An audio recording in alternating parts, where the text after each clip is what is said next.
ዛሬ መናኸሪያ እኮ ነው ይመጣል። ነገ እንግዳኝ ምን አለ ዛሬ ምንድን ነው እንዴት አይመዳኝ አንተ ጓደኛዬ ግሩም ይባል ዘፈንልኝ ስለምንድን ነው ያለው? ኳስ ተጫወቱ በዝንጀሮ ነው ልብት ተጫወቱ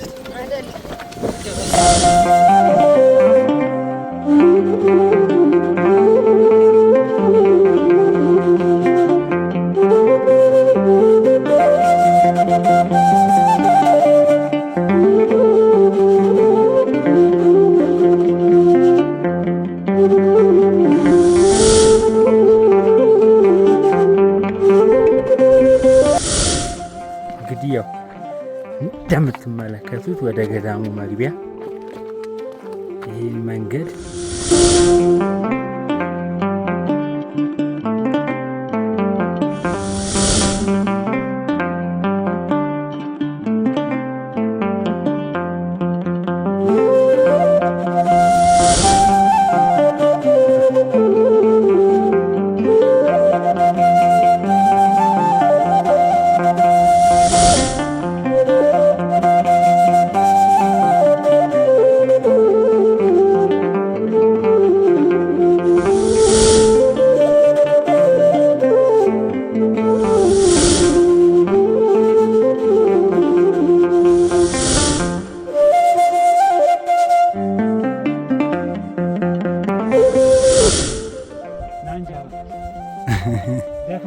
لا لا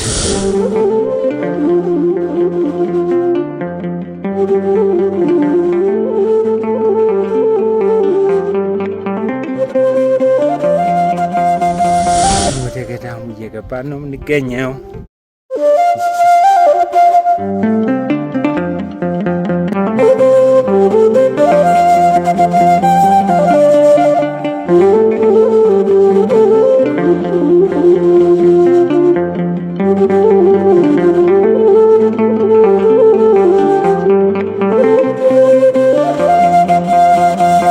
ደርሰን ወርደን ወጣ ነው ዞር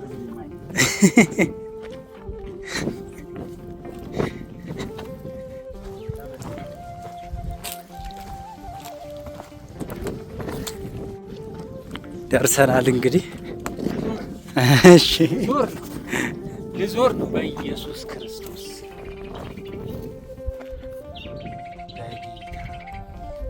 ይሄን የወረድኩት። አዎ የወረድ ነው ግን ይታወቃል። ማርያምን አይታወቅም።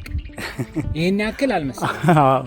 ቅርብ ነው። አሁን ስታየው ነው እንጂ የሚሰማ ወርደው የሰውነት ድካም ምናምን ይሄን እንደወረድክ አይነግርህ።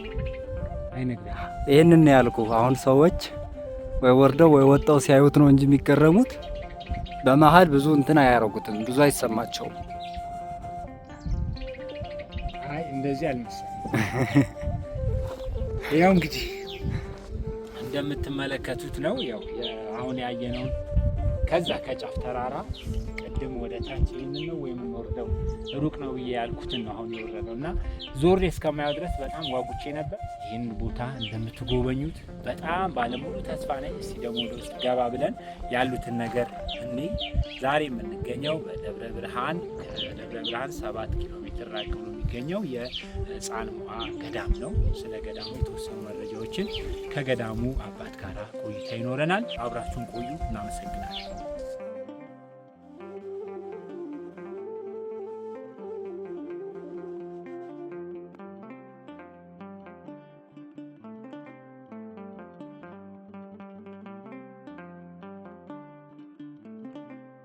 እንደምን አደሩ አባ? እግዚአብሔር ይመስገን። ሰላም አደሩ? እግዚአብሔር ይመስገን። እግዚአብሔር ይፍታ፣ እግዚአብሔር ይባርክ። አሜን።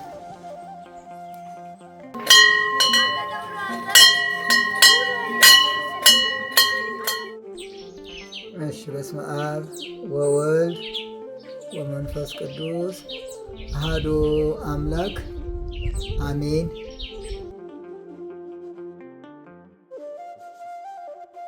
አባ ተክለ ጻድቅ አየለ ነው የሚባለው። የገዳሙ ኃላፊነቴ ያው ገዳሙን ማገልገል ነው። ያው የገዳሙ አገልጋይ ነኝ። አባ ተክለ ጻድቅ አየለ ነው ስሜ።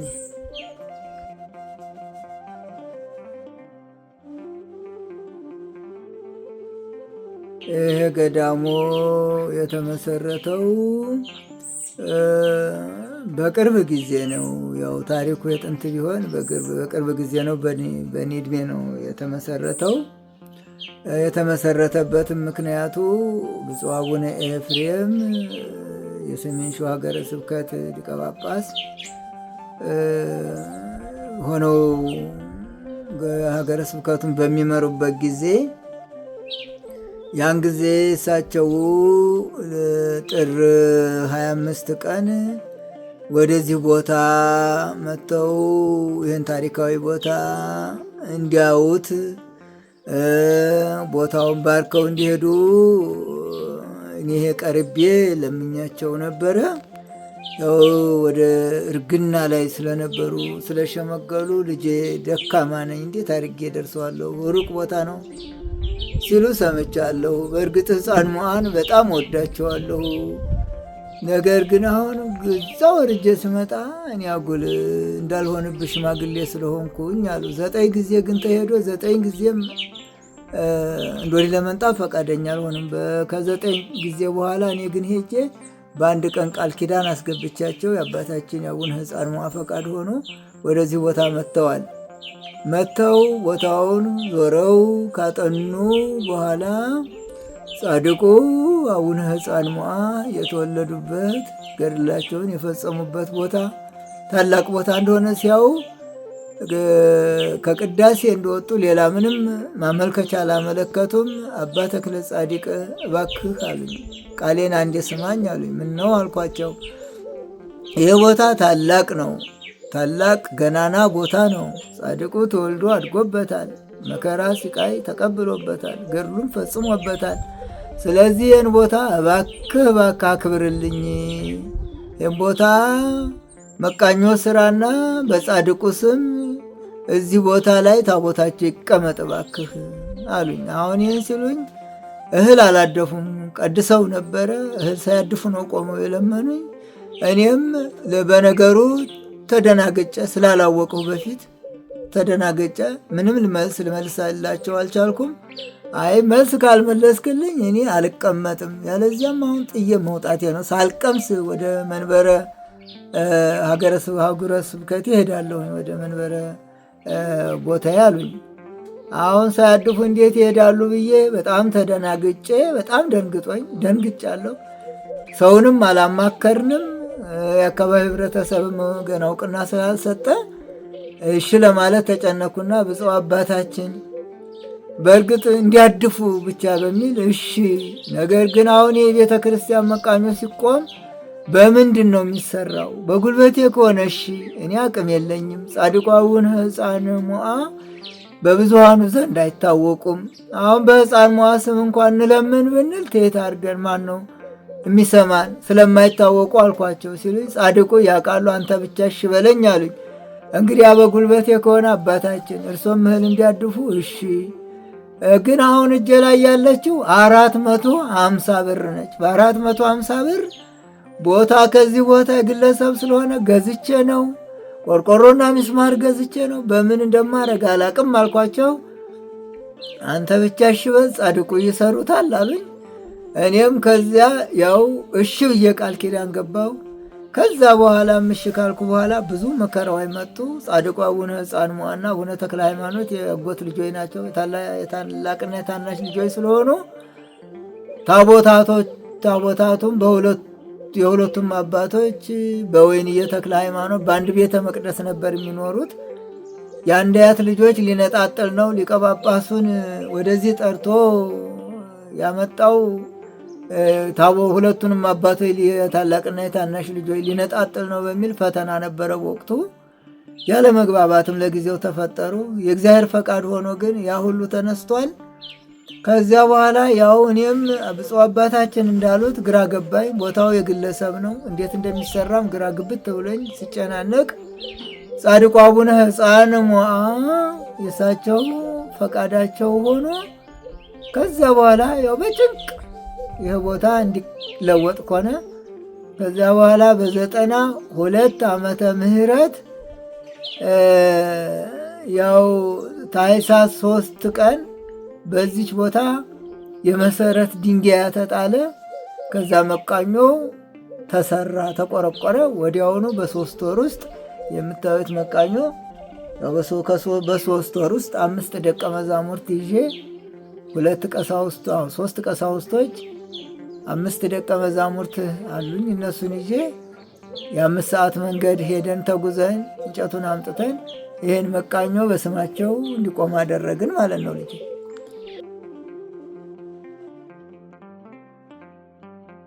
አዎ እንግዲህ ጻድቁ አቡነ ሕፃን ሞዓ በ14ኛው ክፍለ ዘመን መጨረሻ ላይ ነው የተነሱ። እንዳልኳችሁ የቅዱስ አባታችን የአቡነ ተክለ ሃይማኖት ያጎት ልጅ ናቸው። አርከለዲስ እና ጸጋ ዘአብ ወንድማማቾች ናቸው። አርከለዲስ የአባ ሕፃን ሞዓ አባት ሲሆኑ ጸጋ ዘአብ ደግሞ የአቡነ ተክለ ሃይማኖት አባት ናቸው። አሁን ጸጋ ዘአብ ያው የጸጋ ዘአብ የእነ አርከለዲስ ትውልዳቸው ቡልጋ ነው። ከዚያ በኋላ እንዶዲህ ሀገር ደግሞ የመጡበት ምክንያት ማቴዎስ የሚባል ሰው ደግ ቅዱስ ሰው ነበር። የዚህ አካባቢ አገረ ገዢ ነው። አካባቢውን የሚያስተዳድር ባለስልጣን ነው። ከዛ ሕይወተ ብነ የጸጋ ዘአብ አባት ልጆቹ ወንዶች ስለሆነ የወለዱት አሁን ለእነኚህ ለክብራቸው የሚመጥናቸው ሰው እግዚአብሔር ይስጠኝ ብሎ ወደ እመቤታችን ሱባኤ ገብቶ ሳለ እመቤታችን ተገልጣላቸው ወደ ተጉለት ውስጥ የማቴዎስ ልጆች ናቸው ለአንተ ላይ ክብር የሚበቁ እና እዛ አሉልህ ብላ በህልም ነግራቸው ነበር። ከዚያ እሳቸውም ፈልገው እዚህ ተጉለት መጥተው ያው መጀመሪያ እግዚአርያን ወሰዱ፣ ጸጋ ዘአብን አጋቡ። ከዚያ ትቤ ጽዮንን ደግሞ ስጠኝ ለትልቀኛው ልጅ ለአርከለዲስ ስጠኝ ብሎ ማቴዎስን ሲጠይቁ አይ ማቴዎስ እኔች ጧሪ ቀባሪ ነች፣ እኔችን አለይም፣ ይችን ከፈለግ ይንጣና እዚሁ ርስት ጉልት ሰጠዋለሁ፣ ከዚያ እዚህ ኮኖ እሷ ምንን እያገለገለች እንዲኖሩ ከሆነ ትቤ ጽዮንን ሰጣለሁ አሏቸው። አይ እንደዚያማ ከሆነ ይሁን ብለው ወንዶች ልጆች ናቸው። ሕይወተ ብነ ልጆችና ሕይወት እንትና አርከለዲስ፣ ጸጋ ዘአብ፣ ቀሲስ ዮሐንስ የአቡነ ዜና ማርቆስ አባት ወንዶች ናቸው የተወለዱት። ከኋላ ማቴዎስ ደግሞ ከዚህ ትቤ ጽዮንን መድኃኒነ እግዚእ ብዙ ናቸው። እነኚህ ደግሞ ሴቶች ተወልደዋል እነ እግዚአርያ። ከዛ በኋላ በዚህ ምክንያት ከቡልጋ እንዶዲህ መጥቶ ትቤ ጽዮንን አገባ። 9 ልጆች ወለዱ። ከዛ በኋላ እንግዲህ ወደ ገዳም እንሂድና እንግባ፣ ከዚህ በኋላ በገዳም እግዚአብሔር እናገልግል፣ ልጆቻችንን ወልደን አሳደግን፣ ድረናል፣ ኩለናል። ከዚህ በኋላ የነፍሳችንን ትንሽ ባለ ጊዜያችን እንጠቀምባት፣ መግነዛችን የተዘጋጀ መቃብራችን የተከፈተ ነው ብለው ትቤ ጽዮን ለአርከለዲስ ይህንን ጥያቄ አቀረቡ። አርከለዲስ ደግሞ የበቃ የነቃ ታላቅ ቅዱስ ካህን ስለነበረ እህቴ ጥሩ ነው ምኞትሽ፣ ሀሳብሽ ጥሩ ነው፣ እኔም እቀበለዋለሁ፣ እግዚአብሔር የሚወደውን ነውና ይሄን ነገር ያመለከሽው ደስ ይለኛል። ነገር ግን ምንኩስና ሮጦ የሚገቡበት አይደለም፣ ጥቂት ቀን እንታገስ አሏት። አይ እንደዛ አትበለኝ፣ አንተ በክህነት ስራ ወንጌል በማስተማር እግዚአብሔርን ታገለግለዋለህ በፊቱ ቆመ። እኔ ግን ሴት አንስት ስለሆንኩኝ እንዴት አድርጌ ነው እግዚአብሔርን በፍቅር የማገለግለው? እኔ ገዳም መሄድ ነው የምፈልገው። እሺ ካልከኝ ካልሆነም ፍቀድልኝ ልሂድ አለች። አይ እንደዛማ ካልሽ አሉና ጠበብት አባት ስለነበሩ እህቴ አሏት። አቤት አንቺ የበለጠ ግን እኔና አንቺ ሳንለያይ ልንገርሽ አሏት። ምንድን ነው የምነግረኝ? አንቺም እኮ ካህናቱ ከሩቅ አገር ነው የሚመጣ፣ ዲያቆናቱ ከሩቅ አገር ነው። ይኸውልሽ ቅርቂፍታው ለጸሎተ ዕጣን ሲራወጡ ሲሯሯጡ ሲፋጠኑ፣ ዲያቆናቱ ለተልኮ፣ ካህናቱ ለጸሎተ ዕጣን እግዚአብሔርን ለማገልገል መስዋዕት ለመሰዋት ሲሯሯጡ እኮ ሲቀላጠፉ እንደው ያቅርቂፍታ ያመታውን እግራቸውን ብታጥቢ እየመረቁሽ ትባረኪያለሽ፣ ገዳም ከገባው በላይ ዋጋ ታገኛለሽ አሏት። ይህን ሲሏት በዚህ ምክንያት የሴትዮዋን ሀሳብ ያው እንዲገታ አድርገውታል። እሺ ጥሩ ነው ይህም አለ ለካ ብላ ከዚያ በኋላ ከቤተ ክርስቲያኑ ቅጽር ደጅ ላይ ሆና ውሃ እየቀዳይ የካህናቱን ቅርቂፍታ የመታውን የወጋውን እግራቸውን እያጠበች እየሳመች ወደ ቤተ መቅደስ እንዲገቡ ታደርጋለች። ዲያቆናቱም እንዲሁ ለተልእኮ ሲፋጠን እንዲሁ ስታደርግ እነሱም ሲባርኳት 9 ዓመት በእንዲህ ያለ ግብር ተቀምጠዋል። ነገር ግን እሷ ይሄ ቆንጆ ነው፣ ነገር ግን ስጋችንን እንግዲህ ወዲያ በንጽህና ነው ተጠብቀን የምናገለግለው ቤተ መቅደሱን። አንተም በጸሎተ ዕጣን እንድትፋጠን እኔም ደግሞ በቃ ከቤተ መቅደስ የሚለይ ነገር እንዳንሰራ፣ ነውር ስራ ከዚህ በኋላ አንሰራም፣ የስጋ ፈቃዳችንን እንዳናደርግ ብፅዓት እንግባሉ ስለተሳሉ ከዛ በኋላ በእንዲህ ያለ ታሪክ እያሉ 9 ዓመት ተቀመጡ። ከ9 ዓመት በኋላ አቡነ ሕፃንማ እንደሚወለዱ ቅዱስ ገብርኤል መጥቶ አበሰራቸው። ልጅ ትወልዳላችሁ፣ ደግ ልጅ፣ ለሰማይና ለምድር የራሱ ጠጉር አትመጣጠነውም እና ሂድና ከሚስት ጋር ተገናኝ አሏቸው። አርከለዲስን ከቤተ መቅደስ ጸሎተ ዕጣኑ ላይ እያሉ ማለት ነው። እንደ ካህኑ እንደ ዘካርያስ ነው ያበሰራቸው። ዮሐንስ መወለድ ቅዱስ ገብርኤል ለዘካርያስ እንዳበሰራቸው ለአርከለዲስም አበሰራቸው። ከዚያ በኋላ ለባለቤታቸው ይህንን የተነገራቸውን የምስራች ነገሯቸው። አይሆንም፣ ይሄ እንዲህ ያለው አይሆንም፣ እኛ እንደ ውሻ ነን፣ ውሻ ናት የተፋችው የምትመልስ አንድም ሪያ ነን እንዴ ጭቃ ላይ እንዴት ታጥባ ጭቃ ላይ እንደምትንደባለን ሪያ አንሆንም፣ ንጽህናችንን ጠብቀን እንደዚሁ መኖር አለብን። እኔም አርጅቻለሁ፣ አሮጊት ነኝ፣ አንተም ሸምግልሃል፣ ሽማግሌ ነህ፣ እንዲሁ እንኑር ብላ በብስጭት ቃል ጥላው ሄደች ነው የሚለው። ሁለተኛም መጣው፣ ሁለተኛም እንደዚሁ። 3ኛ ጊዜ ግን አንተ ንገራት፣ እኔ ብነግራት እምቢ ስላለች አንተው ንገርና አሳምንልኝ አለው አርከለዲስ ቅዱስ ገብርኤልን።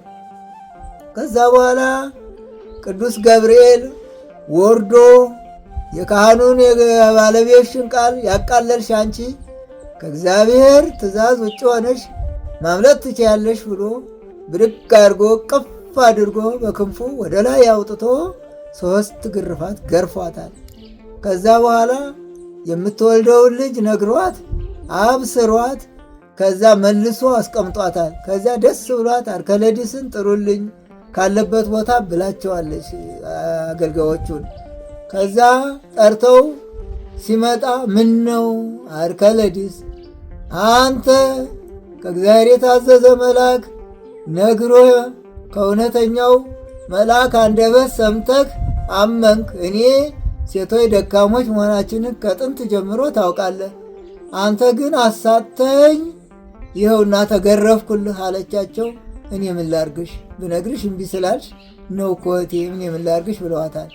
ከዚያ ቅዱስ ሥጋውን ክቡር ደሙን ስራና ከዚህ በኋላ ቁርባን ተቀብለን የእግዚአብሔርን ፈቃድ መፈጸም አለብን፣ መቅረት የለበትም ብለው ለአርከለዲስ አሏቸው። ከዚያ መስዋዕት ተሰዋ። ቅዱስ ሥጋውን ክቡር ደሙን ተቀበሉ። ሚያዝያ 25 ቀን አብረው አድረው ያው አደሩ። አቡነ ሕፃን ሞዓ ከአርከለዲስ አብራክ ወደ ትቤ ጽዮን ማኅፀን ተዛወሩ። ከዚያ እሷም አንድ ብላው ቀኑን ቆጠረች።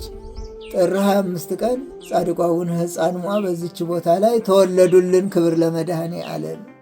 አሜን። ሲወለዱ ጎህ ቀደደ ከሰማይ የብርሃን አምድ ወረደ።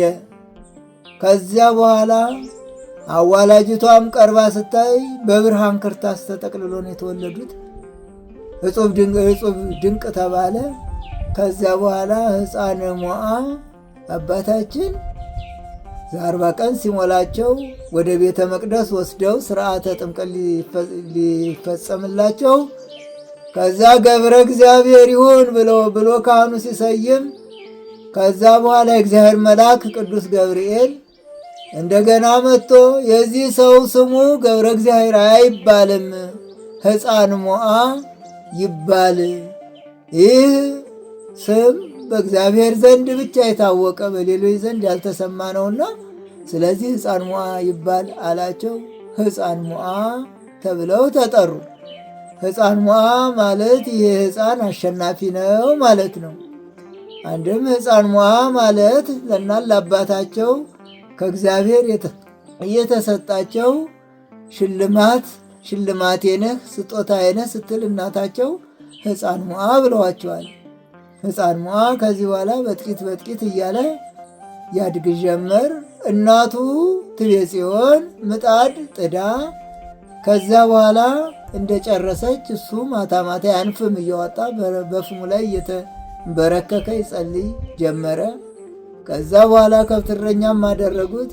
እነሱም ከብቶቹንም ትቶ ለእረኞች ጓደኞቹ ምሳውን እናቱ የሚቋጥርበትን እየተወ ከባህር ውስጥ ገብቶ በጸሎት በግንባሩ ቆሞ ይውላል። በእንዲህ ያለ ታላቅ አገልግሎት ላይ ሳለ ከዚያ ጋንንት በእረኞቹ ምሳውን እየሰጠ በሚያግዱለት እረኞች ላይ ልብ ሲያድር እኛ የሕፃን ሞዓ ከብት አናግድም፣ ከብቶቹን እኛ በእንጀራ ብቻ እየገዛን ነው፣ እኛ በእንጀራ አናግድም የሚል ሐሳብ ሰይጣን አነሳሳባቸው። ከዛ ሲያነሳሳቸው አናግድልህም አሏቸው። ሕፃን ሞዓ በጸሎት በትርምት በገድል ጽሙድ ሆኖ እንደ በሬ የተጸመደ ሆኖ ሲያገለግል ከነበረበት ከዚያ ከጸሎት ቦታው ከብቶቹን የሚያግድለት ሲያጣ ሊቋረጥ ሆነ ጸሎቱ። ወደ እግዚአብሔር ሲያመለክት ይኸው ሩሩና አዛኝ መልአክ ቅዱስ ገብርኤል በፍጥነት የምስራች ይዞላቸው መጥቷል። አንተ ወደ ትርምትህ ወደ ጸሎትህ ኪድ፣ እግዚአብሔር አምላክህ እኔ ከብቶችህን እንድጠብቅ እና ከዚያም ጸሎትህን ወደ ላይ እንዳሳርግልህ እግዚአብሔርን የምሕረት ቃል ወደ አንተ እንዳመጣ ፈጣሪ አዞልሃል፣ ደስ ይበልህ አላቸው። አባታችንም ደስ አላቸው። ወደ ጸሎት ቦታቸው ይውሉ ጀመረ። ቅዱስ ገብርኤል በአርአያ ሰብ ሆኖ እሳቸውን ተመስሎ እያገለገለ ከብቶቻቸውን ይጠብቃል። ማታ ማታ ከትርምቱ ቦታ እቅፍ አድርጎ ያመጣና ከብቶቹን አስረክቧቸው ጸሎታቸውን ይዞ ወደ ሰማይ ይወጣል ያርጋል። ከዛ ደግሞ እንደገና ሲነጋ ጎህ ሲቀድ እንደገና መጥቶ ያገለግላቸዋል። በእንዲህ ያለ ግብር ብዙ ጊዜ ቆየ። ከቆየ በኋላ እግዚአብሔር ጸጋቸውን ሊገልጥ ሲፈልግ ከዛ በኋላ ሰዎች እንደገና አሁንም በቅናት በስጋ አይን የተመሩ ሰዎች አጋንንት አድሮባቸው ሕፃን ሞዓ ከብቶቹን አይጠብቅም፣ የት እንደሚውል አናቅም ብለው ወደ አቤቱታ አቀረቡ። ከብቶቹን አያግድም፣ ማን እንደሚያግድ አናውቅም። እንግዲህ መላእክት ለበቁት ለነቁት ነው የሚታዩት፣ ላልነቁት ላልበቁት አይታዩምና ለእነኛ በስጋ ለሚኖሩ ሰዎች አልታያቸውም እንደሚያግድ እንደሚጠብቅም። ከዛ አባትየው ብዙ ጊዜ እንዲህ ያለ ነገር ሲሰማ ቆይ እንግዲህ እስቲ ቆይ ልፈትሸው ብሎ ሊፈትናቸው አባታችንን ሕፃን ሞዓ አላቸው። አቤት በል እስቲ መልእክት ልላክ አሉና ላካቸው። ሲልካቸው እሳቸው በመንፈስ ቅዱስ የታተሙ ስለሆኑ ወደዛ ወደ ጸሎት ቦታቸው ጸሎት አድርሰው እስከሚመጡ ብዙ ጊዜ አቃጥለው አጥፍተው ቆይተው መጡ። ሲመጡ አባት ተቆጣ፣ ተበሳጨ። ከብቶቹን ጥሎ የት ነው የዋለው? መልእክትስ ልኬው ነበረ ብሎ እንደተበሳጨ እሳቸው ሲመጡ ከዛ ገጹን ሲያዩት ሰውነቱ የንዴት ስሜት አዩበት ከገጹ ላይ። ከዛ በኋላ የተዋልክ አላቸው። ከብቶቹንም ትእዛዝ መታዘዝንም ጥሎ የተዋልክ ሲላቸው እኔ ለጸሎት እኮ ከባህር ውስጥ ነው የቆየሁት አሉት። በባህር ትጠፍ እምከ ወጸመዶ ምስለ ብርአይ ወፈጸመ ቦቱ ሰለስተ አትላመ ይላል። በባህር ጥፍት ባልክ እናትህም የእናትህም ማህፀን ባህር ሆኖ ባጠፋ ብሎ ወስዶ ከበሬ ጋራ 3 ትልም አስጎተታቸው፣ አረሰባቸው ማለት ነው። ከዚያ አባታችን እያለቀሱ ይችን ተራራ የገሰገሱ ወጡ። ቀንበሩንም የእግዚአብሔር መልአክ የሚጠብቃቸው ቅዱስ ገብርኤል ሰባብሮ ጣለው።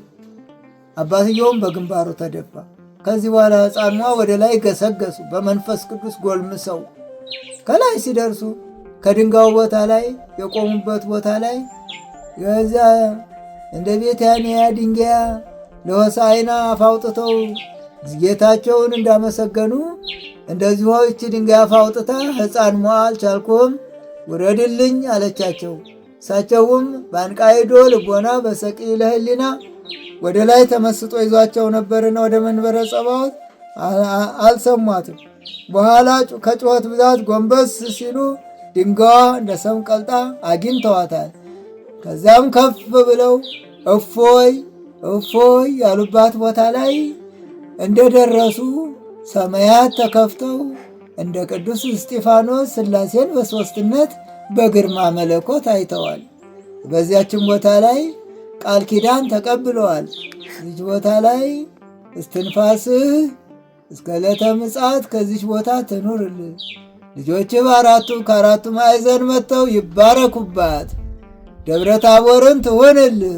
ደብረ ታቦር ላይ ግርማ መለኮቴን እንደገለጥኩባት ለአንተም ለሐዋርያት እንደገለጥኩላቸው በግርማ መለኮት እንደተገለጥኩላቸው ለአንተም በዚች ቦታ በግርማ መለኮቴ ስለተገለጥኩልህ ይችን ቦታ ደብረ ታቦርን ትሆንልህ አላቸው።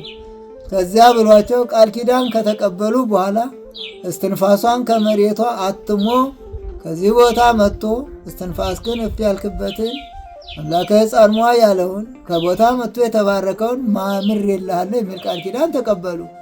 ከዚያ ተነስተው ወደ ደብረ ሊባኖስ እንዲወርዱ የእግዚአብሔር መልአክ ቅዱስ ገብርኤል ቅዱስ ሚካኤል አዘዋቸዋል።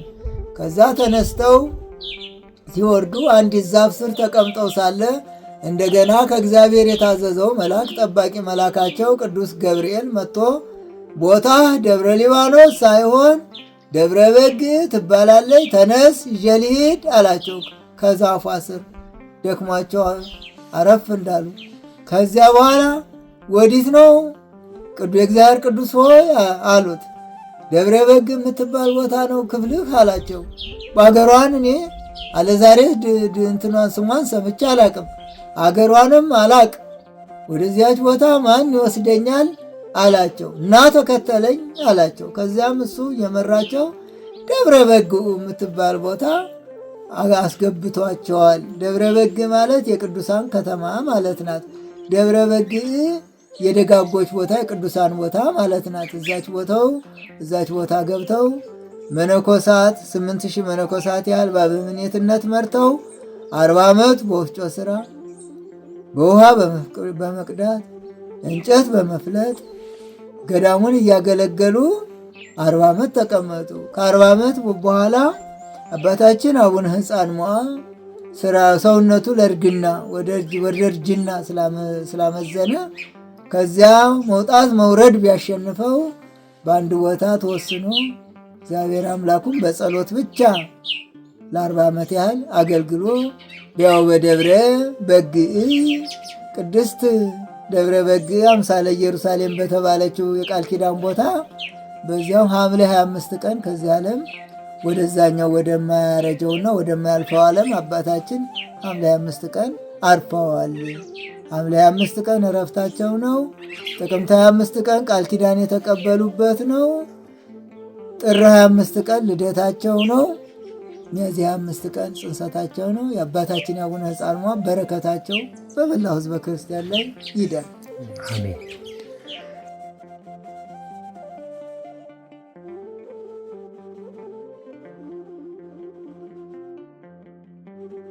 አዎ እንግዲህ ልጅ ምንድን ነው ገዳሙ እኔ ስመጣ ህብረተሰቡ ተከፋፍሎት እንዳልነበረ ሆኖ ጠፍቶ ነው ያገኘሁት እና በኋላ አባታችን ተወልደው ያደጉበት ቦታ በግለሰቦች ተይዞ ታሪኩን እንዳልነበረ ሆኖ ሳገኘው ውስጤ በጣም አዝኖ ተክዞ በጣም ተጎድቻለሁ በወቅቱ። በኋላ ይህን ቦታ እንዴት አድርጌ ላስለቅቀው እንዴት ላስፈቅድ በሚል ለጊዜው ብዙ እንግልት አለ ልጄ፣ ብዙ እግዚአብሔር የሚያውቀው ከእግዚአብሔር በታችን የሚማቀው በጣም ብዙ መከራ አለው። የእግዚአብሔር ፈቃድ ሆኖ እና ያው በመውጣት መውረድ እንግልቱ እንዳለ ሆኖ ያው ፈቃደኛም ያለመሆን ይሄ ቦታው የእሳቸው ከሆነ እናት አባቶቻቸው ጎጆ ተቀድሶበት አባታችን የተወለዱበት ከሆነ ለምን አትለቁልኝም በሚል ብዙ መከራ አለ፣ ብዙ እንግልት አለ፣ ብዙ ነው ማለት ተነግሮ የማያልቅ ብዙ መከራዎች አሉ። ነገር ግን እግዚአብሔር ፈቅዶ ይሄ ቤተ መቅደስ መቃኞ ተቋቋመ። ይህም ሲሆን እኔ ከሌላ ቦታ ወይንዬ ተክለ ሃይማኖት ከሚባል ቦታ ተቀምጬ ነበረ። የደርግ ስርዓት ፈርሶ የወያኔ ኢህአዴግ ስርዓት ሲገባ ከዚያ እንደ ሰው 2 ጥማድ መሬት ይሰጡኛል። እኔ ማለት ነው የሸት ቦታ ያን ሲሰጡኝ እንግዲህ ለእነኚህ ለግለሰቦች የአባታችን የታሪክ ቦታ የያዙትን ሰዎች በዚያ በተሰጡት የሸት ቦታ ቀይሬ ይችን ቦታ ይዣታለሁ። ከዚያም መቃኞ እንዲሰራ አደረግኩኝ። ከዛ በኋላም አሁንም እንደገና ሳየው ቦታው በጣም እጅግ ጠባብ ነው። እኔ ደግሞ እነሱ ሩብ ጥማር ሲሰጡኝ እኔ 1 ጥማር ነው የምለቅላቸው። ለምን ደስ ብሏቸው እንዲለቁልኝ ማለት ነው። እና ከዛ በኋላ እንደዚህ እያደረጉ መቃኞ ተሰራ። መቃኞ ሲሰራ አንድ ባህታዊ ነበሩ፣ ገብረ ስላሴ ይባላሉ። መጥተው ገና ልጅ ሆኜ ይነግሩኝ ነበር። አንተ እኮ ሕፃን መዋል ከዛ ከትውልድ ቦታቸው ትሰራቸዋለህ እኮ ይሉኝ ነበረ። እሳቸው በዚህ ዓለም የሉም፣ በረከታቸው ይደርብን። እሳቸው ካረፉ ብዙ ጊዜ ሆነዋልን። የትምህርት ቤት እያሉ ነው ይሄን የሚሉኝ። እውነትም አልመሰለኝ። ፈቃዱ ሆኖ ደግሞ የአምላከ ሕፃን መሆን ፈቅዶ ያው መቃኞውን እንደማንም እንደሱ ፈቃድ እንዲቋቋም አደረግኩት። ከዛ በኋላ ልጄ ለካ መቃኞም ሲቋቋም ብዙ መከራ ነሯለሁ፣ ማስገልገያም ነሯለሁ፣ ብዙ ውጣ ወርዳም ነሯለሁ። ይህን አልገባኝም። ለጊዜው መቋቋሙን ነበር ያሰብኩት። ከዚያ ያው እግዚአብሔር ይመስገን፣ እግዚአብሔር ይመስገን። በወቅቱ ብዙ መከራ ነበረ፣ ብዙ እንግልት ነበረ። እንደዚህ እንዳየኸው ቦታም የለም ነበረ፣ የእርሻ ቦታ የለም እንኳን አይደለም የሽንት ቦታም የለ ነበረ። ከዛ በኋላ እንዴት ላስገልግለው ግራ ግብት አለኝ። ያኔ ሰሞነኛ ደሞዝ ደግሞ ይገርምሃል በወር 6 ብር ነው። ያንን ለ5 ሰሞነኛ 6 ብር ከየት ነው የማመጣው? በወር ማለት ነው። ያኔ 6 ብር ነው። ዛሬ ግን ወደ 500 ብር ወጥቷል። ከሩቅ ቦታ ነው። ካህናቶቹም ግማሾቹ አርፈዋል፣ ግማሾቹም ያው ሸምግለው ቤት ስለዋሉ ከሩቅ ሀገር የ3 ሰዓት መንገድ እያመጣው ስለሆነ የማስገለግለው። በዚህም እግዚአብሔር ይመስገን አሁን እናቶች አስነስቶልኛል፣ 2 ባልና ሚስቶች አስነስቶልኝ ያው ይህንንም እየከፈሉልኝ ነው እና እግዚአብሔር ይመስገን። በዚህ እግዚአብሔር ረድቶኛል። በፊት ግን አመጣጡ ልጄ ከሰላ ከስልና ከደን ከዱር ሄድና ያና ከስልና በቆቤ ላይ ይሸከምና 4 ብር ከስሙኒ 4 ብር ድረስ ከሰል እሸጣለሁ። ይሄ ተሸጠልኝ ለዕለት ደስ ይለኛል። እንደገና ደግሞ ሳይሸጥ ሲቀር አዝናለሁ። ያ ከሰል ደግሞ እንደምታውቁት ሄዶ ከሰል ደግሞ ተወቁጭ ካለ ያው ደግሞ የመጉደል የመድቀቅ ባህሪ ያለው ብዙ መከራ አለው። ከዛም ስንስል ጌሾ እያተከልኩኝ ጌሾ 3-4 ጭቃ እየተሸከሙ በጭቃ በኮረጆ ማለት የሚያፈላሸው የሚፈላ ችግኙ በኮረጆ በፕላስቲክ ያለ ከከተማ እመጣለሁ። አንዳንዴ 30ውን ይዤው እመጣለሁ፣ አንዳንዴ 40ም 50ም እንደዛ እያደረጉ ያንን ተከልኩኝ።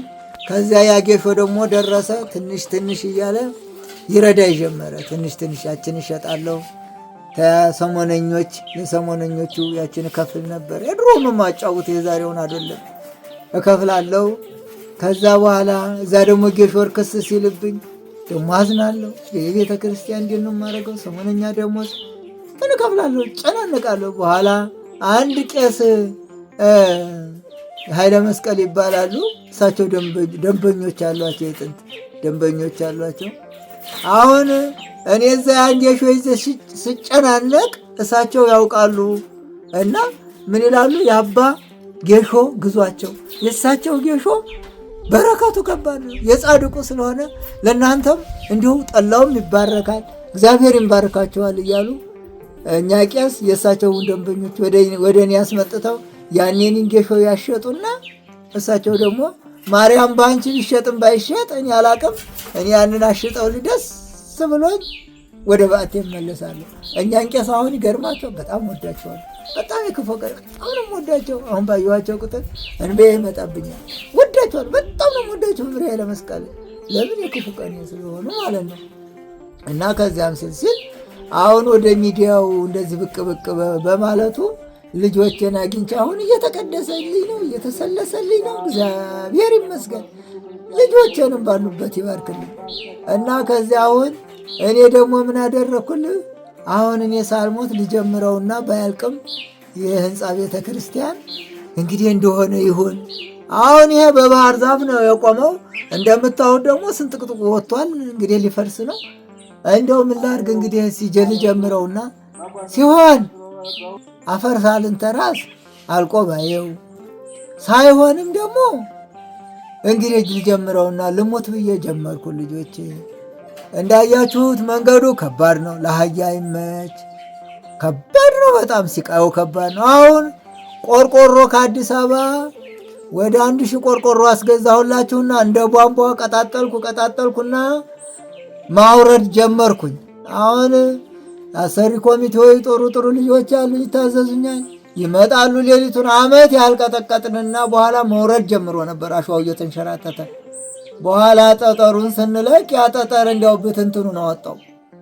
ከዚያ በኋላ እንዴት እናድርገው? ቆርቆሮው ሊያልቅብን ሆነ። በያለበት ማቴሪያሉም ብክነት ሆነ።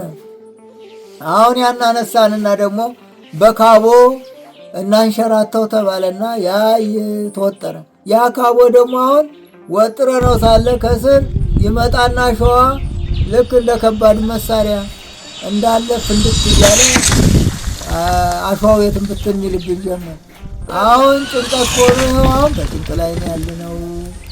አሁን ምንድነው እንደዛ እንዲወርድላችሁ ከፈለጋችሁ አሁን አንድ ሌላ ካቦ ግዙና ዲናሞ ግዙና ጀነሬተር ግዙና በዚያ ባለሙያ ሰርቶት የማንሸራተት ስራ ይሰራል። እንዲህ አላለ ብለው አሁን ደግሞ ልጆች አሉኝ። እንግዲህ ያለችውን ሳንቲምም በንቁ ሚዲያ እንደገና ደግሞ በቋንቋ ያነሽ ሚዲያ ላይ የተሰበሰበ ሳንቲም ነበር። እሱንም ልቅም አድርጌ ለሲሚንቶና ለጠጠር ላሸዋ ሰጥሁት። አሁን ሳንቲም እጄ ላይ የለም። እንዴት አድርጌም እንደማሰራው አላቅም ልጄ። አሸዋው መጥቶ ተዘርግፏል፣ ጠጠሩ መጥቶ ተዘርግፏል። ብረቱን አይታችሁታል መሰለኝ፣ ካላያችሁትም እንድታዩት እሱም ተዘርግፏል። በቂ ነገር መጥቷል። በአቅሜ ድንጋዩንም እንዳያችሁት ቦታው ላይ አስፈልጫለሁ። ከባድ ነው ድንጋዩ፣ እንዳከርማ ተሰነጣጥቋል። እሱ ለግንባታው ይውል ነበረ። የሚያስፈልገን አሁን ምንድን ነው? ሲሚንቶ የባለሙያ አሁን የሚያስፈልገን እሱ ነበረ። አሁን ጠጠርና አሸዋው በምን ይውረድ? ሲሚንቶው እየከፋፈሉ በወረቀትም በሲሚንቶ ወረቀትም ይወርዳል። ሌላው ግን አሁን የአሸዋው ከባድ ስለሆነ እንዴት እናድርገው? አሁን ደግሞ ሲሰው እንፈልግና በሰው እንሞክራል። በሰውም የዛሬ ሳምንት ወዲያኛው ማለት የትላንትና እሑድ ሳምንት 800 ሰው አለበት። እንዳያችኋት ያቺ የመጣች አሸዋ አሁን ትላንት እሑድም ደግሞ 500 ያህሉ አለ። ያቺ ነች የተጋዘችው። በሰው ጭራሽ የማይደፈር ነው ልጄ።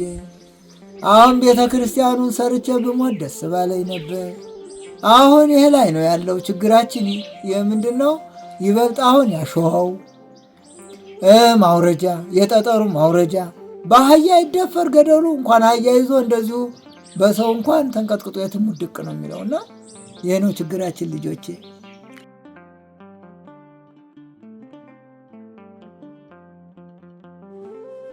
አዎ ልጄ፣ እንግዲህ ያው ገዳሙንም የሚያገለግሉ ወንድሞች እህቶች አሉ። በተለይ አሁን በውጭ ዓለም ያሉት በተለይ ንዋየ ቅድሳቱን ያሟሉልኝ እነ ወለተ ኪዳን የመሰሉ ልጆች፣ እነ ጽጌ ማርያምን የመሰሉ ልጆች፣ እንደገና ማስቀደሻውን እነ ወለተ ሐና ተጓደኞቻቸው ጋራ ደግሞም ሌሎች ባልና ሚስቶች 2 አሉ። እነኚህ በያሉበት የአባታችን የአቡነ ሕፃን ሞዐ አምላክ በሕይወተ ሥጋ ሳሉ ጤንነትን ከዚህ ዓለም ውሎ መቼም ከመሬት ኖሮ ከሞት ይባላል።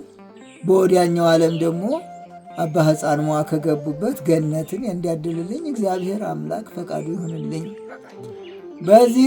ከዚህ በመቀጠል ብዙ ልጆቼ በገንዘብ የረዱኝ የደገፉኝ አሉ። በቋንቋ አይነሽ ሚዲያ ላይ አይተው፣ በንቁ ሚዲያ ላይ አይተው የረዱ ልጆቼ አሉ። ብዙ ናቸው። ከኢትዮጵያም ከአፍሪካም ከተለያዩ አህጉራት ዓለም ሆነው ከኔ ጋር አብረው ስለ ቤተ ክርስቲያን ያለቀሱ አባት፣ እናት፣ እህቶቼ፣ ወንድሞች አሉ። እነሱንም በያሉበት እግዚአብሔር ይጠብቅልኝ። አሁን ምን መሰላችሁ? እንደዚህ ለማለት ያ ማቴሪያል መጥቶ ያለችዋ ሲሚንቶ ልቃ ብላ ብትሰራ ያን ቁም ነገር ላይ ካደረስኩ በኋላ ለልጆቼ ይሰሩታል ብዬ እኔም ተስፋ አድርጌ ያንን ነገር እየጠበቅኩ ነበር። አሁን የመንገዱ ጉዳይ ወደኋላ ስላዘገየብኝ መልሽ ይህን እርዱኝ ለማለት ስላፈርኩኝ ማቴሪያሉ ስላላለቀ ነው እንጂ እንግዲህ እናንተ መታችሁ እስቲ ተናገር ካላችሁኝ ለልጆች የምናገረው ነገር ቢኖር በቅዱስ ሚካኤል ፊት ኮኝ የምናገረው በአባታችን አቡነ ሕፃን ሞዐ ፊት ኮኝ የምናገረው ቢኖር ልጆቼ ገንዘባቸውን በሙሉ አውየዋለሁኝ እና እንደዚሁም ማቴሪያል ላይ በሙሉ ውሏል። ብረቱ ከ3,500,000 በላይ ነው የተገዛው። ሲሚንቶ ወደ 200 ከረጢት ገዝተናል። እሱም ከ100 ምናምን ሺህ ብር በላይ ነው የተገዛው። እንደገና ድንጋዩን ያስፈለጥነው ከ1 ሚሊዮን በላይ ወጥቷል። እንደገና ጉድጓዱን ስናስቆፍር ጉድጓዱ ላይ ከባድ ግዙፍ ድንጋይ ነበሩ። ለአንደኛው ድንጋይ 120 ሺህ ብር ብለውን የምንፈልጠው ብለው ባለሙያ ብለውን ነበረ። ያንን ለመክፈል እሺ ብለን ከተዘጋጅን በኋላ ሽብልቁ ድንጋይ የሚፈልጡበት ሽብልቅ እየተሰበረ እምቢ ብሎ አንድ ኃይለ ማርያም የሚባል ምስኪን ልጅ የዩኒቨርሲቲ ተማሪ ነው። እስቲ ልፈትሸው አለመጥቶ አይ ስንቶቹ መጥተው ያልተሳካላቸውን አንተ ሳይ ደቃቃ ነህ ሰውነት ይህን እንዴት አድርገህ ሰብረዋለህ ብዬ ለጊዜው አልኩት። አባታችን ከእጁ ላይ እጃቸውን አድርገው ያን ግዙፍ ድንጋይ 120 ሺህ ትከፍላላችሁ የተባልነውን ብትንትኑን አውጥቶት በነፃ ምንም ሳይቀበለን የሄደ ልጅ አለ። እሱንም እግዚአብሔር ይባርክልኝ እያልኩ እና ያው ከዛ በኋላ ጉድጓዱ ሲቆፈር እና የባለሙያ ደግሞ ማለት የመሐንዲስ የተወሰነ ቅድሚያ ክፍያ ስላለ ያንን ከፍዬ እጄ ላይ ምንም ሳንቲም የለም። በእርግጥ ያንን ከጨረስኩ በኋላ ልጆቼን እንደማስጨንቅ በእርግጠኝነት አስቤው ነበረ። ካልከኝ አሁንም ቢሆን ልጆቼ በአባ ሕፃን ሞዐ ስም በጣም እንግዲህ ጊዜው ኑሮው እንደምታውቁት ነው፣ እንደምትሰሙት ነው። አንድ ማቴሪያል የተወሰነ ነገር ለማንጣት አሁን ዛሬ አሸዋ አንድ ሲኖ 55,000 ብር ሆኗል። እንደገና ወደ ገዳሙ እዚህ አፋፉ ድረስ ለማስመጣት አንድ ለመምጣት ከ10,000 ብር በላይ ይጠይቃሉ። እንዲህ ያለ ችግር ስላለ ይህንን ለማድረግ ከባድ ነው። እኔ ግን ያችን እጄ ላይ ያለችው ሙጥጥ አድርጌ ልጆች የደረሰ ንብረታችሁ ለማለት ነበረ። አጋጣሚ ሆኖ ደግሞ ሳላስበው አንተ ከመጣህ ልጆቼን በያሉበት ያላችሁትን ይህን ሚዲያ የምትከታተሉትን ገንዘባችሁን ለግሳችሁኝ እስካሁን ደርሷል። ነገ ጠዋትም እንደዚሁ ተጎኔ እንድትቆሙልኝ። እኚህ አቡነ ሕፃን ሞዐ እንደምታውቁት እንደምሰሙት በኢትዮጵያ ምድር 3 ቦታ ነው ያለው ቤተ ክርስቲያናቸው። እንደ ሌሎቹ አባቶች በብዙ ቦታ አይታወቁም፣ አይሰሙም። ወዲህ አባታችንን ቤተ ክርስቲያን ሰርታችሁ ስማቸውን ያው እንዲገለጥ ስላደረጋችሁ እሳቸውም በትንሣኤ ዘጉባኤ እናንተን ስም ስለሚገልጡት አንዱ ከወንጌልም ትእዛዝ አንዱ አባቶቻችንን ማስተዋወቅ፣ የተደበቀን ምስጢር ይፋ ማውጣት ይህ ዋጋ ስላለው ልጆቼ አሁንም በገንዘባችሁም በጸሎታችሁም እንደ ቀድሞው እንደምታደርጉት ፈጣሪ አዟችሁ እኔ ብዬ አይደለም ልጆቼ ለፍልፌባችሁም አይደለም ልባችሁ ተሰብሮ እግዚአብሔር ፈቅዶላችሁ እግዚአብሔር አዟችሁ እናንተው በደግነታችሁ አድርጋችሁልኛል። አሁንም ወደፊትም ከጎኔ እንድትቆሙ ስራው እንዲቀላጠፍ እንደተባለው ያው ጀነሬተር ያስፈልጋል። ምንድነው ደግሞ ያስፈልጋል ያሉኝ? ዲናሞ ያሻል። የባለሙያ ያለ ያንን እንግዲህ እናንተው እንግዲህ በረራያችሁ በደግነታችሁ ካለቻችሁ የለጉርሳችሁን ያችን እየጣላችሁልኝ እንደ ደራጎት ነገር የአባታችን ቤት እንዲፈጸም አውቃለሁ። ልጆቼ 24 ሰዓት ቆማችሁ ኩላሊታችሁ እስከሚፈነዳ ሰርታችሁ ወገን ለመቀየር ራሳችሁን ለመቀየር እንደምትደክሙ አውቃለሁ። እንደምትታመሙ ውስጣችሁ ከስራ ብዛት እኔ ይገባኛል። የማይገባኝ አይደለሁም። ገበሬም ነኝ አውቃለሁ። ድካም አለው። ነገር ግን ከደከማችኋት ላይ እንግዲህ ያው የተለመደ ደግነታችሁን የእግዚአብሔር ስም ሲጠራባችሁ መቼም የኢትዮጵያ ልጆች የተዋሕዶ ልጆች ርኅራኄ ከአምላካችሁ ስለሆነ የወረሳችሁት ይህን እንድታረጉልኝ ስራውን እንድትሰሩልኝ አደራ ለማለት እፈልጋለሁኝ። አደራ ልጆቼ፣ ይህን መልእክት አስተላልፋለሁ።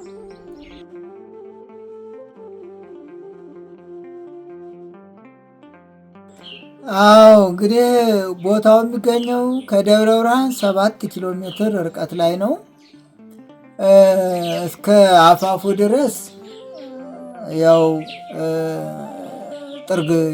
ጥርጊያ መንገድ አለ። እስከዛ ባጃጅም ሆነ ሌላም ነገር ይመጣል ማለት ያው መኪናም ቢሆን ይገባል።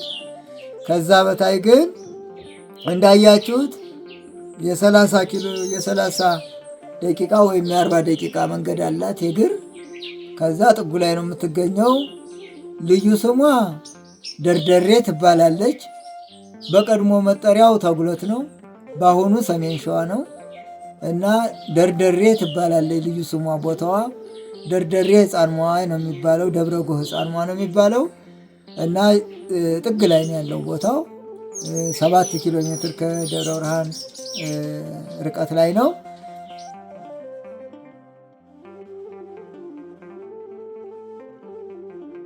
ዜሮ9 25 37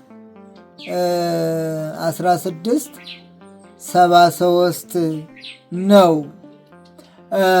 አካውንት ያው ደብሩ ላይ እኔ ስለሆንኩ ያለሁት እዚህ ገዳሙ ላይ እኔ ብቻ ስለሆንኩኝ ያለሁት ለጊዜው ያለው በእኔ ስም ነው። 10,000 25 23 84 87 አባ ተክለ ጻዲቅ አየለ የአባ ሕፃን ሞዓ ገዳም አበምኔት ነው። ይህ አንዱ ነው። ሁለተኛው በህንፃ አሰሪ ኮሚቴ ስም የተከፈተ ነው። ያው ለጊዜው አካውንቱን ስላልያዝኩት ቁጥሩን ያንን አይቼ ነግራችኋለሁ። እዚህ ላይ እንጽፈዋለን። የአሰሪ ኮሚቴው በስንት ሰው ያለ ነው? እሱ ያው እንደ ቃለዋዲው 7 አለ። አዲስ አበባም እንደዚሁ ደብረ ብርሃንም 9 አሉ። ከ9ኙ 7ቱ እንቀሳቀሳሉ። አዲስ አበባም እንደዚሁ ንዑስ ኮሚቴ አለ። 2 ጋር ነው ያለው። እንግዲህ ውድ ተከታታዮቻችን ዛሬ በደብረ ብርሃን ሕፃን ሞዓ ገዳም የነበረን ቆይታ ይህን ይመስል ነበረ። በተቻለ አቅም አሁንም በድጋሚ በእግዚአብሔር ስም የምናስተላልፈው ጥሪ ቢኖር ይህን ገዳም የታሰበበት ደረጃ ላይ እንዲደርስ የእናንተ አስተዋጽኦ ስለሚያስፈልግ የተቻላችሁን በማቴሪያል ሊሆን ይችላል፣ በገንዘብ ሊሆን ይችላል፣ በእውቀት ሊሆን ይችላል፣ በጉልበት ሊሆን ይችላል ማገዝ የምትችሉ መሆኑን እና እንድታግዙም ጥሪያችንን እናስተላልፋለን። በእግዚአብሔር ስም እያመሰገንን በያላችሁበት እግዚአብሔር አምላክ ያሰባችሁትን ያሳካላችሁ።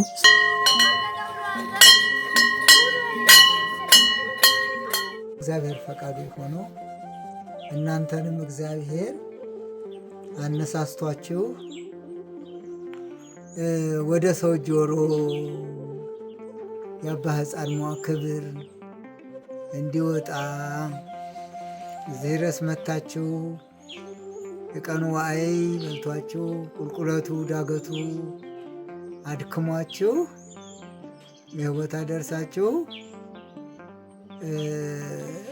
ለአባታችን ለአቡነ ሕፃን ሞዓ ክብር መገለጫ ይህን ሚዲያችሁን በማድረጋችሁ እግዚአብሔር ይስጥልኝ፣ እግዚአብሔር ያቆይልኝ። ሁለተኛ እኔም ሳልፈርስ ሳልበሰብስ አንደበቴ ሳይዘጋ እግዚአብሔር እናንተን አስነስቶ ወደ ሰው ጆሮ እንዲገባ የአባ ሕፃን ሞዓ አምላክ ስለፈቀደልኝ እኔ ከሞትኩ በኋላ እንደዚህ በሚዲያ ከተዋወቀ ቦታውም ስለማይዘጋ ቦታውም ስለማይጠፋ በጣም እጅግ አድርጌ ተደስቻለሁኝ። እኔ ምንም ዋጋም ባይኖረኝ ዋጋ ሰጭ ሌላኛው ንጉሥ ኢየሱስ ክርስቶስ ብቻ ስለሆነ ጻድቁን ወዳችሁልኝ፣ ጻድቁን አክብራችሁልኝ እስቲ እንርዳው በተቻለ አቅማችን ብላችሁ መታችሁ እዚህ ቦታ ላይ ለሕዝብ ጆሮ አባ ሕፃን ሞዓ እንዲገቡ ወደ ሰው እይታ እንዲደርስ ስላደረጋችሁልኝ እጅግ አድርጌ ወዳችኋለሁኝ፣ እጅግ አድርጌ አከብራችኋለሁኝ። የሕፃን ሞዓ አምላክ እግዚአብሔር ያክብርልኝ፣ ያክብርልኝ። ሰው በዚህ ዓለም ላይ ሲኖር በሞት በሕይወት ድንበር ላይ እኔ ዕለት ዕለት ነቢየ እግዚአብሔር ዳዊት ዕለት ዕለት አምላኬን አየዋለሁ እንዳለ ዕለት ዕለት እኔ ሞቴን አውቀዋለሁ። ሰው ነንና እንፈርሳለን። እኔ አሁን ልጆቼ በእውነት በቁም ነገር የምነግራችሁ ማለት ነው አንድ ቀን ለራሴ አስቤ አላቅም። ሞቼ ምን ሆናለሁ ብዬ አላቅም። ለእኔ 24 ሰዓት የማስበው ይሄ ቦታ ብቻ ነው። የጻድቁ አቡነ ሕፃን ሞዓ ቦታ ያሳዝነኛል። ቦታው ተገላይ ስለሆነ ሰው ስለማያውቀው እና ይሄ ቦታ እኔ ከሞትኩ እንዴት ይሆን እልና በጣም ያሰጋኛል፣ አስባለሁ። ለምን እያለሁ አሁን የማያቸው ነገሮች ቆንጆ ነገሮች አሉ። በጣም እግዚአብሔር ይመስገን። ግን ይህን ቦታ ማን ያስቀጥለዋል የሚልም ሀሳብ ውስጥ እንደ ስጋዊ እንደ ሰውኛ አስባለሁ። እና እዚህ ድረስ መታችሁ ወደ ሰው ጆሮ እንዲሰማ አባታችን እንዲገለጡ በማድረጋችሁ እግዚአብሔር ይስጥልኝ፣ እግዚአብሔር ያቆይልኝ። ተባረኩ። እግዚአብሔር ሀገሩንም ሕዝቡንም ይባርክልኝ እላለሁ። በጣም ወዳችኋለሁ። እግዚአብሔር ያክስልኝ። ከአንጀቴ ነው ከውስጤ። እግዚአብሔር ይስጥልኝ፣ እግዚአብሔር ይስጥልኝ፣ እግዚአብሔር ይስጥልኝ። ተባረኩልኝ።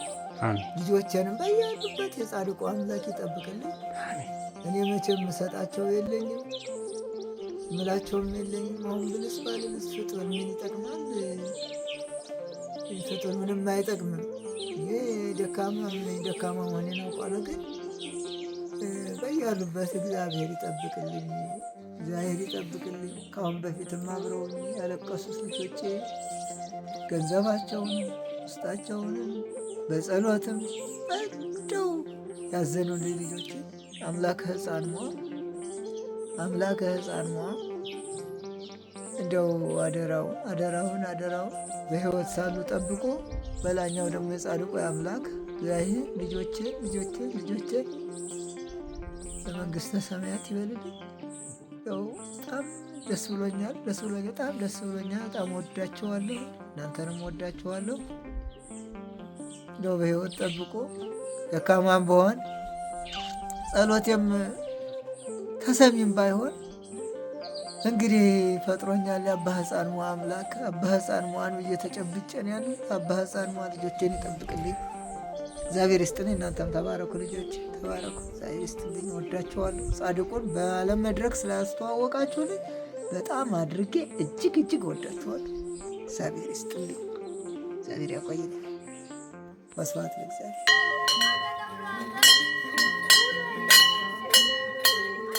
እንግዲህ ውድ ተከታታዮቻችን በየድል ሚዲያ የዩቲዩብ ቻናል ላይ ዛሬ ስለ ሕፃን ሟ ገዳም የነበረን ቆይታ ይህን ይመስል ነበረ። እንግዲህ ጉዳያችንንም ጨርሰን እዚህ ደግሞ የተሰጠንንም ትምህርት ቀስመን በረከት አግኝተን በቀጣይ ደግሞ ሐምሌ 25 ወደዚሁ ገዳም መተን በዓሉን ለማክበር ያብቃን ብለን ተሰነባብተን ወጥተናል። አሁንም በያላችሁበት የዩቲዩብ ቻናላችንን ላይክ፣ ሰብስክራይብ በማድረግ ቤተሰብ እንዲሆኑን በአክብሮት እንጋብዛለን። መልካም ጊዜ፣ መልካም ቆይታ።